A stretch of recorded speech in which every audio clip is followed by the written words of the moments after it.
2021, la segunda derivada, el podcast de la Escuela de Ingeniería de la Pontificia Universidad Católica de Chile, comienza una segunda temporada con invitados e invitadas que conversarán junto a Agustín Covarrubias acerca de los desafíos actuales y futuros de nuestra sociedad. Un podcast donde se abordará el rol de la ciencia y la tecnología en la resolución de los problemas más urgentes, tanto a nivel local como global.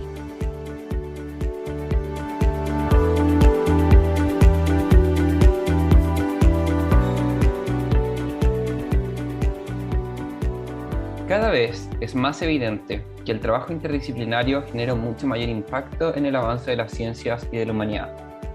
En el campo de la medicina, la ingeniería y las matemáticas, por ejemplo, han permitido enfrentar problemáticas desde nuevos enfoques, ayudando a generar nuevo conocimiento en paralelo al desarrollo de tecnologías. En este capítulo abordaremos la conexión entre campos que parecen tan lejanos entre sí como la inteligencia artificial y la psiquiatría, y cómo al ser estudiados en conjunto, pueden abrir novedosas y prometedoras oportunidades para la medicina y la biología. Sean todos y todas bienvenidas a un nuevo episodio de La Segunda Derivada, el podcast de la Escuela de Ingeniería UC. En este capítulo nos acompaña María Rodríguez, doctora en Ingeniería Química y profesora y directora de posgrado del Instituto de Ingeniería Biológica y Médica UC. Muy bienvenida, María. Muchas gracias, Agustín. Un placer estar con ustedes. Este episodio vamos a romper un poco con la Ángela siendo anfitriona temporalmente. Es todavía muy experimental, así que si notan cualquier cosa, soy un anfitrión nuevo, Agustín, así que después me pueden comentar cómo lo hice. María, tu trabajo ha sido muy interesante, has trabajado en muchas disciplinas, a través de muchas áreas interdisciplinarias, la verdad. Y una de las cosas que noté leyendo tu trasfondo académico es que precisamente has trabajado en todo desde modelamiento matemático hasta investigaciones sumamente aplicadas en pacientes con cáncer. ¿Cuál crees que es el hilo común que recorre tu trabajo? Sí, bueno, el hilo conductor de, como tú dices, investigaciones bien diversas, aplicadas a campos muy distintos de la fisiología y de la medicina, es siempre el modelamiento matemático y cómo el modelamiento matemático nos ayuda a entender sistemas complejos. Entonces, un poco es cambiar la visión reduccionista de intentar entender un sistema muy complejo mediante la descomposición de cada una de sus descomposición del sistema complejo en pequeñas partes. Ahora intentamos hacer justamente lo contrario, tomar todas esas pequeñas partes que se conocen muy bien y ver cómo se comportan en conjunto. Y creemos que el modelamiento matemático y en general las herramientas computacionales pueden ser de gran utilidad para entender estos sistemas complejos. Entonces salen términos nuevos como la biología de sistema, o hace poco también leía que apareció un journal nuevo que se llama Network Physiology. Son un poco estos términos para entender sistemas complejos que toda la vida se ha hecho mediante herramientas de ingeniería, pero entender la fisiología y la medicina y el cuerpo humano como un sistema complejo que creo que no hay duda que lo es. Y específicamente tú te has dedicado a la fisiología cuantitativa, si no me equivoco. ¿Nos podrías contar un poco sobre...? Eso es un poquito más reciente, que me empecé a interesar por el monitoreo fisiológico y cómo este monitoreo fisiológico nos permite, bueno, en el fondo yo siempre trabajaba en modelamiento matemático, normalmente tenía colaboraciones y a mí me pasaban los datos y yo los analizaba, intentábamos hacer estos modelos. Cuando llegué aquí a Chile, a la Escuela de Ingeniería, quería tener por una parte una línea más propia, que yo como ingeniera pudiese llevar a cabo como un 100%, aunque siempre con colaboradores, pero que pudiese llevar a cabo en mi laboratorio, digamos. Entonces quedaba como fuera de toda cuestión ya procedimientos invasivos, porque yo soy ingeniera, así que no voy a andar clavando muchas agujas, aunque al final vamos a acabar clavando agujas también. Y el monitoreo fisiológico me parecía que habría muchísimas posibilidades, porque son métodos no invasivos, que pueden ser incluso ambulatorios, que ahora hasta con el tema COVID nos ha demostrado ser una herramienta excelente, porque ni siquiera hemos tenido que parar las investigaciones, mandamos un kit de dispositivos de monitoreo a las casas y podemos seguir con el procesamiento. Y en particular dentro del monitoreo fisiológico, eso lo uní a trabajo previo. Yo había trabajado en ritmos circadianos, y siempre me llamó mucho la atención. Entonces queríamos monitorear estos ritmos circadianos y distintos fenómenos que están muy influenciados. Y ahí estaba la presión arterial como uno de los elementos clave o que no se entiende bien si no se entienden los ritmos circadianos. No sé si saben que la presión arterial tiene un ritmo circadiano muy marcado, sube en la mañana, después baja un poco, después del almuerzo vuelve a subir, después en la noche tiene que volver a bajar y tiene que volver a bajar. Y si la presión arterial no baja en la noche, se supone que el promedio de la presión arterial en la noche debería ser por lo menos un 10% menor que el promedio durante el día, y si no tenemos este descenso nocturno, ahí sabemos que vamos a tener complicaciones cardiovasculares a corto o medio plazo. Entonces, se abrían muchos campos de por qué baja la presión en la noche o por qué no baja en algunas personas. Y esto era perfecto para hacer un monitoreo bien exhaustivo, con muchos sensores, que eso da lugar a muchos datos que tampoco se pueden entender sin herramientas computacionales complejas. Entonces era como el campo perfecto y ahí me adjudiqué un proyecto Fondesit que precisamente trata de entender el ritmo circadiano de la presión arterial y ha estado súper entretenido. Llevamos desde el 2018 trabajando en esto y la verdad que hemos hecho cosas bien entretenidas. Y en el fondo, cuando ustedes modelan cosas como el ritmo circadiano en su relación con la presión arterial, ¿cuáles son posibles resultados de esa investigación? Por ejemplo, ¿mejores herramientas de diagnóstico? Perfecto, mira, son las dos cosas. Por una parte, tenemos, sí, mejores herramientas de diagnóstico porque, no sé, se conoce también distintos fenómenos con la presión arterial, que una persona llega al consultorio, le da hipertensión y en verdad es que solamente lo que se llama la hipertensión de bata blanca o de delantal blanco, que se asustan al ver al médico, al enfermero y le sube la presión arterial porque no lo han monitoreado adecuadamente. Pero uno de los campos que a nosotros más nos interesa y que creo que va a tomar cada vez más importancia es la cronofarmacología. La cronofarmacología demuestra la importancia de la hora de administración de los medicamentos para tratar distintas patologías y en particular con la presión arterial es súper clave. Por eso que les decía, que a unas personas el problema que tiene es que que le sube mucho en la mañana, pero en verdad le baja bien en la noche, no tiene problema.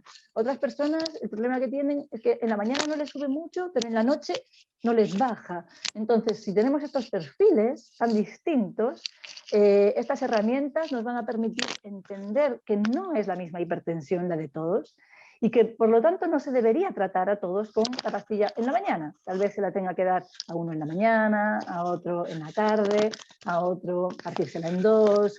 Entonces, unimos estos modelos para poder diseñar, hacemos como este diseño óptimo de experimentos basado en modelos para optimizar de una forma personalizada el tiempo de administración de los medicamentos. Eso sería como nuestro objetivo a mediano plazo. Entonces, precisamente, al final del día, lo que podría permitir es tener una idea mucho más precisa, más específica sobre cómo funcionan estas enfermedades, diferenciar entre distintos perfiles y de esa forma mejorar no solo el diagnóstico, sino también el posterior tratamiento que reciben los pacientes con hipertensión, por ejemplo. Efectivamente, efectivamente. Y nosotros analizamos las distintas causas. No sé, tradicionalmente cuando a las personas se les pone un holter de presión arterial, que son estos dispositivos que se le colocan por 24 horas, los médicos le ponen el holter de presión arterial y luego descargan los datos cuando llega al consultorio y analizan los resultados. Pero esto no se pone, por ejemplo, en conjunción, como hacemos nosotros, con un acelerómetro que permita saber qué actividad estaba realizando la persona. Y hemos tenido casos, sobre todo en niños, que el niño estaba en Fantasilandia y claro, el niño parece que es hipertenso, en verdad el niño no es hipertenso, el niño lo que pasa es que estaba corriendo, saltando y evidentemente le da unos valores de presión arterial anómalos y no se entienden si uno no monitorea otras variables, como puede ser simplemente la actividad física. Entonces eso también es lo que nos permite la toma de datos masiva, digamos. Cuando muchas personas se imaginan la intersección entre la medicina, la ingeniería y las matemáticas, me imagino que se podrían imaginar cosas como lo que estás comentando, estudios sobre el ritmo circadiano, el uso de matemáticas para modelar estas cosas complejas. Sin embargo, yo creo que nadie se imagina, por ejemplo, cómo puede aportar esta herramienta a diagnósticos como de enfermedades psiquiátricas, o como la depresión, la ansiedad o el trastorno de estrés postraumático. ¿En qué consistió tu investigación sobre ese asunto? Sí, muy interesante la pregunta porque esa investigación también estaba ligada al ritmo circadiano. Curiosamente, lo que nosotros descubrimos en esa investigación, o bueno, eso ya se sabía, pero nosotros conseguimos convertirlo en un biomarcador, es que el cortisol, bueno, se sabe de hace mucho que el cortisol también tiene un ritmo circadiano, ¿sí? Entonces también tiene esta dinámica. Y lo que se veía es que la dinámica del cortisol estaba modificada en pacientes que tenían depresión, en pacientes sanos, y, con respecto a pacientes sanos, y en pacientes que tenían estrés postraumático. Entonces lo que se intentó hacer en esta investigación era encontrar, mediante modelamiento matemático, encontrar parámetros del modelo que nos permitiesen distinguir entre pacientes con depresión y pacientes con estrés postraumático y pacientes sanos. Porque, como saben, el estrés postraumático es una enfermedad muy curiosa porque tiene como principal síntoma la evitación. Las personas van a evitar hablar del evento traumático y, sin embargo, la herramienta diagnóstica es haber tenido un evento traumático. Entonces, ¿cómo voy a saber si una persona ha tenido un evento traumático si la persona, como primer síntoma, está evitando contarme el evento traumático? Entonces, es muy difícil que una persona llegue al psicólogo, al psiquiatra y diga, he tenido este evento traumático, precisamente si tiene estrés postraumático.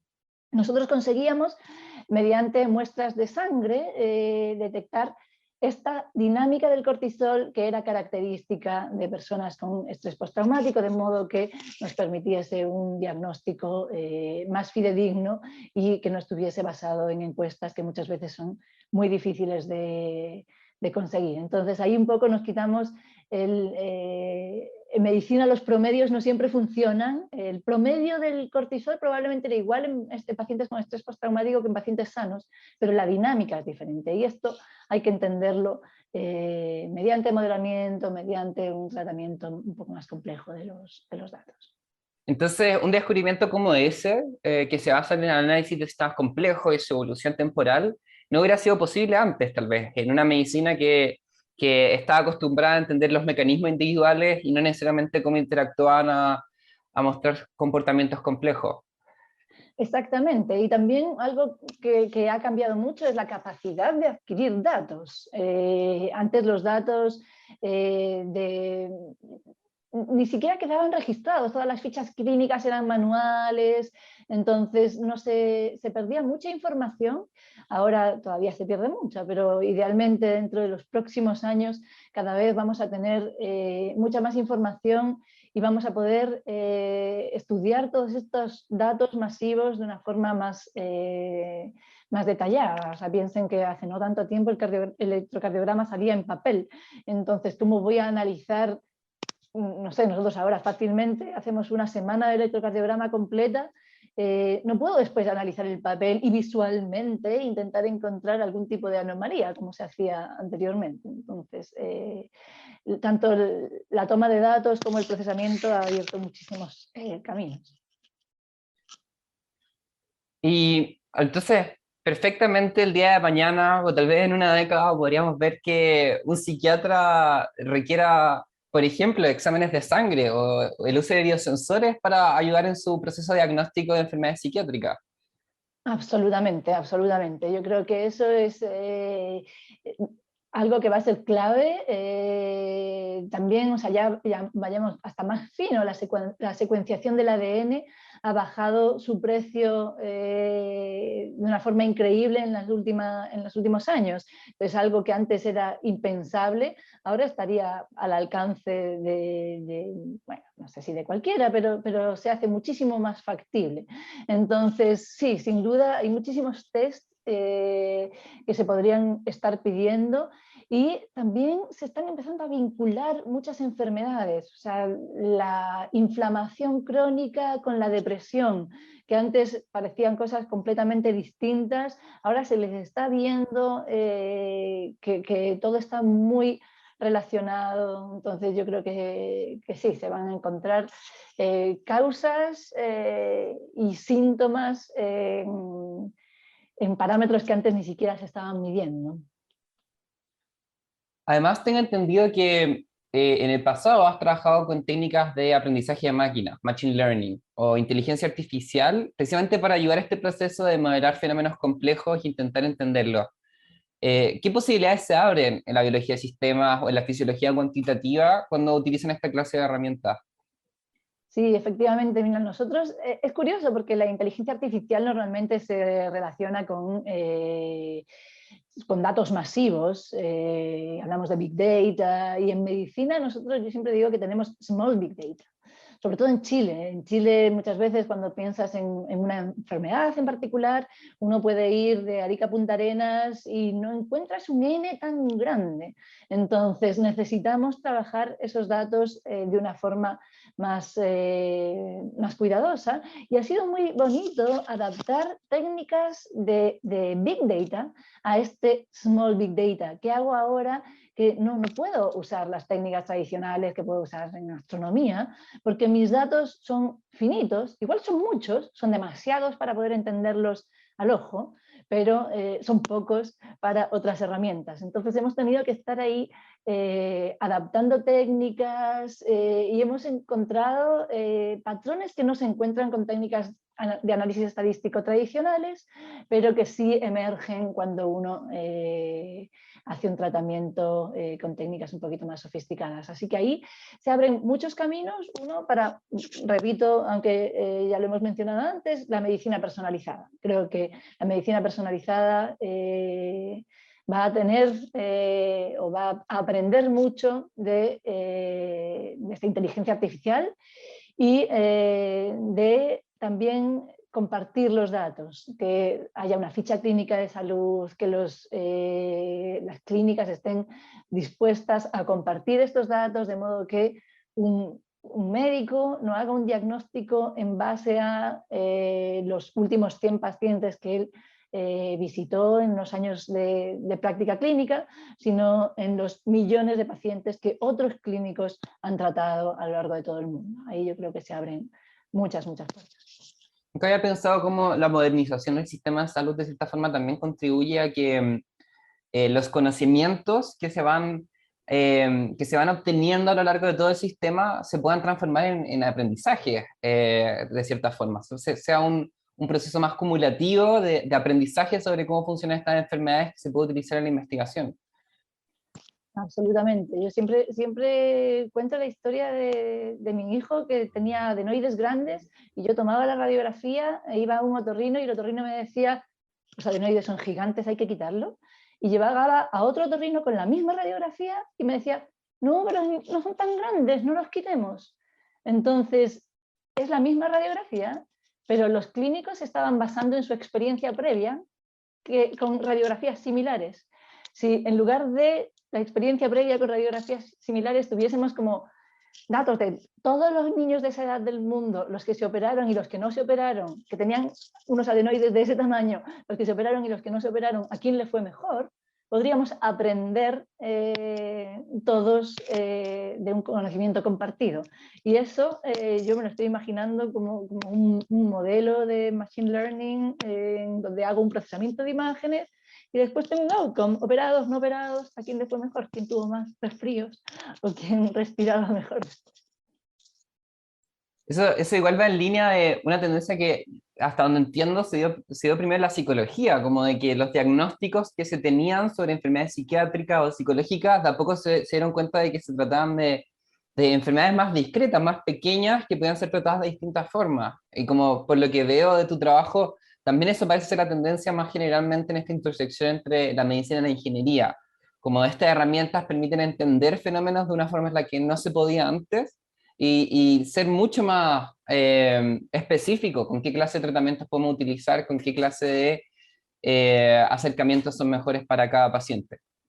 Sí, absolutamente, absolutamente. Yo creo que, como dices, en el campo de la psicología y de la psiquiatría estaba más entendido que cada persona es un individuo diferente y por eso había que tratarlo de forma diferente, pero yo creo que eso pasa no solo con una depresión, que tiene múltiples etiologías y por lo tanto también múltiples tratamientos, pasa también con un cáncer, pasa también con un coronavirus, que no sabemos por qué a esta persona le ha dado mucho más fuerte que a la otra, y hay casos que eran esperados, aquí no, por edad, pero hay otros que de verdad han sorprendido y probablemente sea por fenómenos que no hemos sido capaces de cuantificar todavía, que no habíamos tenido en cuenta en nuestra ecuación. Entonces, el modelo estaba incompleto. El modelo que hacemos de, no, lo que influye ahora mismo es si es fumador y la edad, nos faltan partes del modelo para que esté completo y podamos predecir cómo le va a afectar la enfermedad a este cierto paciente o cómo va a responder a un cierto tratamiento. Y con todas estas herramientas nuevas, con todos estos avances en cómo se puede entender enfermedades complejas, ¿cuál crees que es una de las aplicaciones más prometedoras del campo en la próxima década, por decirte un plazo de tiempo? Yo creo que algo que viene grande es el tema de los ritmos circadianos. Como saben, el Premio Nobel de Medicina del año 2017 se lo otorgaron a 3 científicos por haber descubierto los mecanismos moleculares que regulan el ritmo circadiano. Yo creo que ahora lo que toca es explotar esa parte en cronoterapia, crononutrición, cronofarmacología.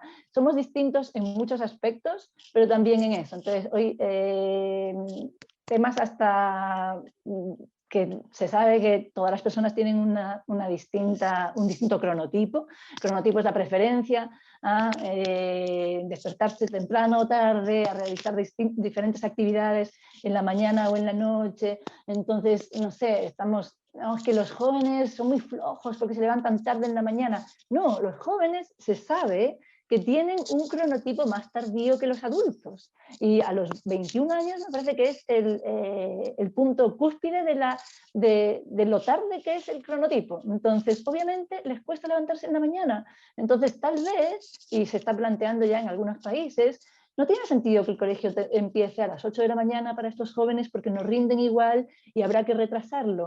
¿Tiene sentido esto de seguir diciendo, no, el desayuno es súper importante? A lo mejor es importante para algunas personas, pero no para todas, porque para aquellas personas que son de cronotipo tardío, que se comieron lo último ayer a las 2 de la mañana, probablemente no es importante el desayuno, porque ni siquiera han pasado unas horas de ayuno necesarias. Entonces, estudiar eso de una forma mucho más personalizada.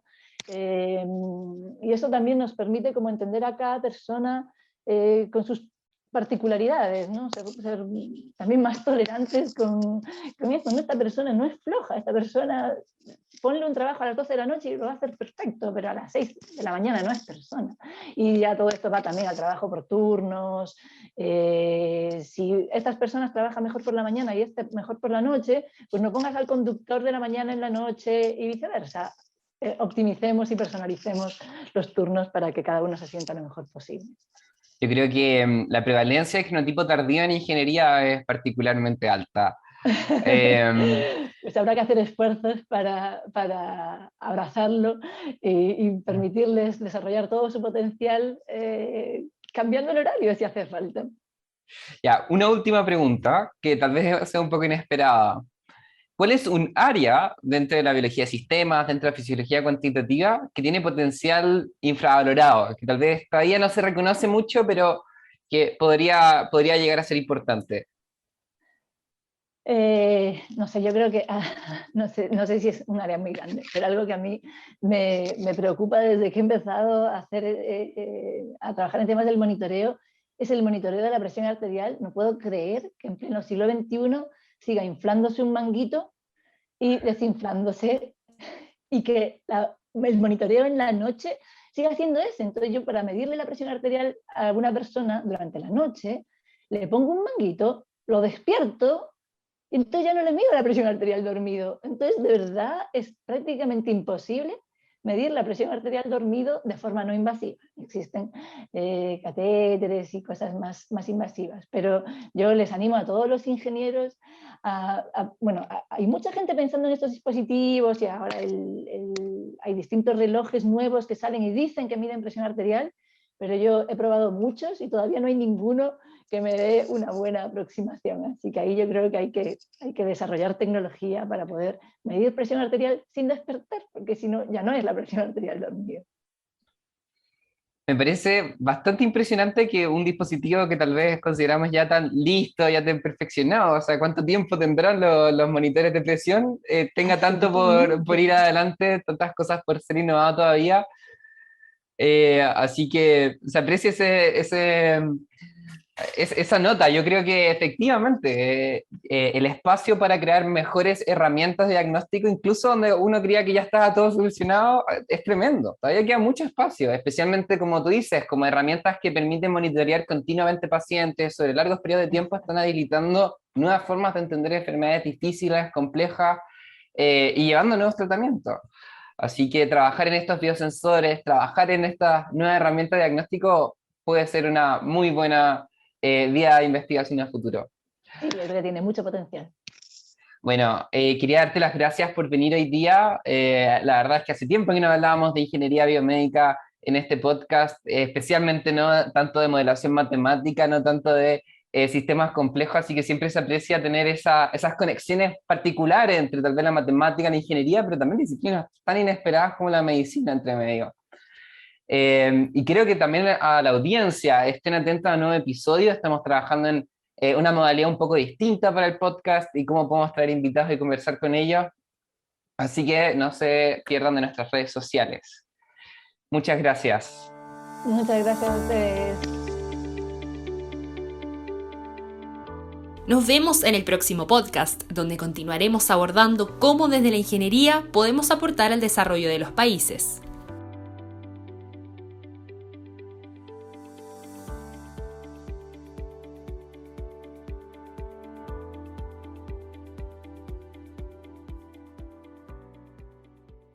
Las opiniones vertidas en este podcast son de exclusiva responsabilidad de quienes las emiten y no de este canal.